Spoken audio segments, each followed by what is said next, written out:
Every month, GameRanks goes through, finds the best mobile games, and says, here's what's worth playing. Hi folks, it's Falcon, and today on GameRanks, the 10 best free iOS and Android games of June 2018. Quick disclaimer, these are free games. We also do a paid games list that is already out, and I'd highly recommend watching that as well. Number 10 is Command & Conquer Rivals, which, okay, maybe wasn't the best idea to put the Command & Conquer name on it. Let's just go ahead and say that. It is not Command & Conquer in the traditional sense. It is in very much the vein of more of a Clash of Clans, tower defense, / even Clash Royale, somewhere between these two things. But it's pretty competent. The only reason I think it's really been sort of denigrated is the fact that they slapped a name on it that makes no sense. It's not Command & Conquer. But I think it's worth checking out at least, because it does a pretty decent job of sort of taking some of the more popular and interesting ideas from the two Clash games, as well as other MOBA type RTSs, and mashing them into something that does work. It's currently in pre-alpha on Android, it's free, check it out. Number 9 is Silly Walks, a one-tap adventure game that is not associated with Monty Python, so don't assume it is. It's really just a game where a bunch of household objects and food and stuff like that turns into levels, and you have to rescue all of these various things. You play as various objects and you walk doofy as hell, and that's the point. You rescue your friends. They're also objects that walk silly. It's fun. There isn't more explanation. It's a fun game that is the thing I've just said. It's out on iOS and Android right now. Number 8 is the 2018 World Football League, which is in every way not what it sounds like. The game does not imply it is a bottle cap football game, however it is. By football, we mean the worldwide football, soccer, if you're an American. And in a lot of ways, it plays a lot like air hockey combined with soccer. You have a bunch of bottle caps on the screen, you kick the ball around using the bottle caps, and it's actually a hell of a lot of fun. The physics are probably not 100% accurate to a soccer ball, but it does at least behave like you expect it to. It's not by any means like visually super impressive or anything, but it's a hell of a lot of fun. As far as physics sports goes, this is actually, I think, one of the better titles. Now, I realize there aren't a ton of physics sports games out, but as far as the genre goes, this is easily one of the better examples. And I do think we'll see more of these types of games because this succeeds at everything it's trying to do. I like it a lot. 2018 World Football League is out on iOS right now. Check it out. Number 7 is Pokémon Quest, which is a game that kind of might weird you out as to what it is. It's basically a puzzle game. Doesn't really have any kind of deep combat, but it does have a lot of depth as far as Pokémon customization, oddly enough. You complete expeditions, you get recipes for items and species, and actually a lot of weird stuff that you really wouldn't expect at all. This is actually a really oddly complex game. Now, while it is a lot of fun and very interesting, and in my opinion, very worth the time, especially for fans of Pokemon, it's probably not what you're expecting. It looks like Pokemon Crossy Road. It is not that. It does not have great combat, like I said, but it's really interesting and addicting in other ways. If you can get over that expectation, I think you're left with a really unique and interesting Pokemon game.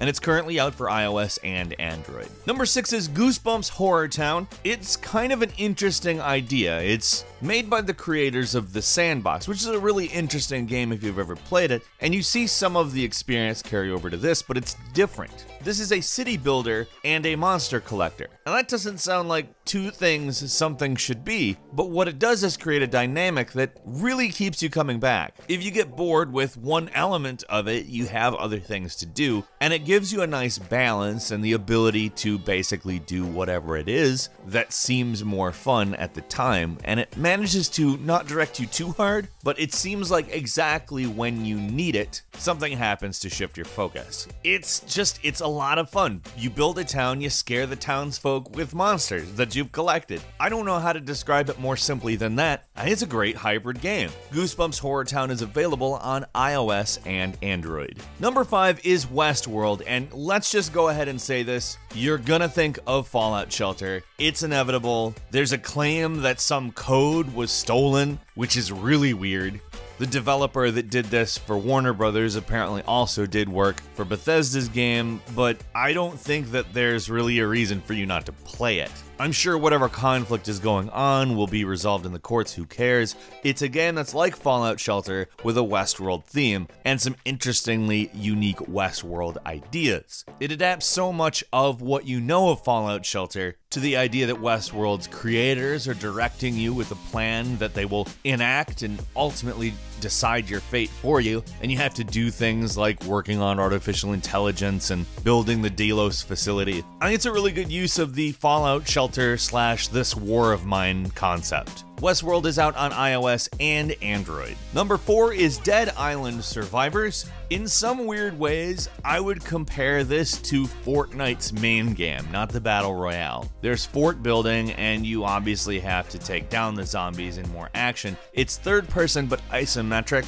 whereas Fortnite you follow, and there's a lot more melee combat than in Fortnite. But I would say that pretty well accurately describes the concept, but it also works in a manner that is a lot more like a mobile game. You specifically work on one base that is consistently attacked, and it works pretty damn well. They bill it as an RPG, I would say kind of a game that's arcade mixed with tower defense. Dead Island Survivors is out on iOS and Android. Number 3 is Space Pioneer, an action RPG / kind of a bullet hell. I would say a lot of the time it really feels like a bullet hell, but I don't know that it's the hardest thing you're ever going to play. Space Pioneer is basically a top-down / isometric style, generally action / shooter. In truth, there's actually some analogy to be made of Dark Souls if it were combined with Metroid and a bullet hell. I don't know how to describe it other than that. It has a fantastic color scheme, a great art style. It is smooth as hell, it never feels weird, the controls are just silk. And it has a really cool variety of different weapons, ideas, scenarios, without screwing you over control-wise. It doesn't give you like new stuff that's impossible to use. Most importantly, it's fun.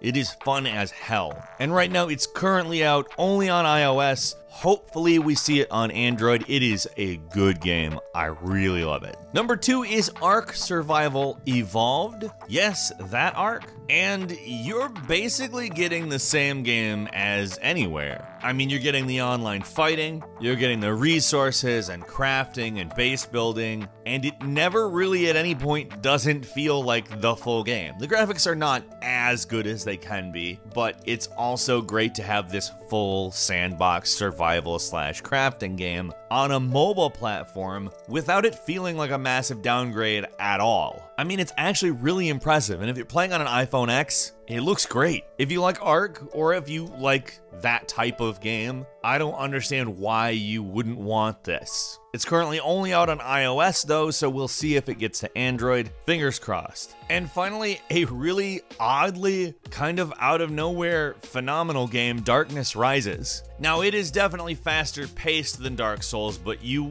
would probably forgive me for comparing it to Dark Souls a little bit. If you can imagine a more arcadey Dark Souls with maybe a wider color palette, that's basically what this is. It is a, in every other way, inspired by Dark Souls game. They just upped the speed a bit. There's a character creator, there's a large amount of enemies, levels, and variety of gameplay that does stick to the genre, albeit, like I said, a little bit more arcadey. As far as mobile goes, it's great though. Seriously, it is so good. Darkness Rises is out on both iOS and Android. I'd highly recommend checking it out. What was your favorite free iOS or Android game in June 2018? Leave us a comment. If you enjoyed this video, click the like button. And if you're not subscribed now, would be a great time to do so. We upload brand new videos every day of the week, and the best way to see them first is, of course, a subscription. As always, thank you very much for watching this video. I'm Falcon. You can follow me on Twitter at Falcon the Hero. We'll see you next time right here on GameRanks.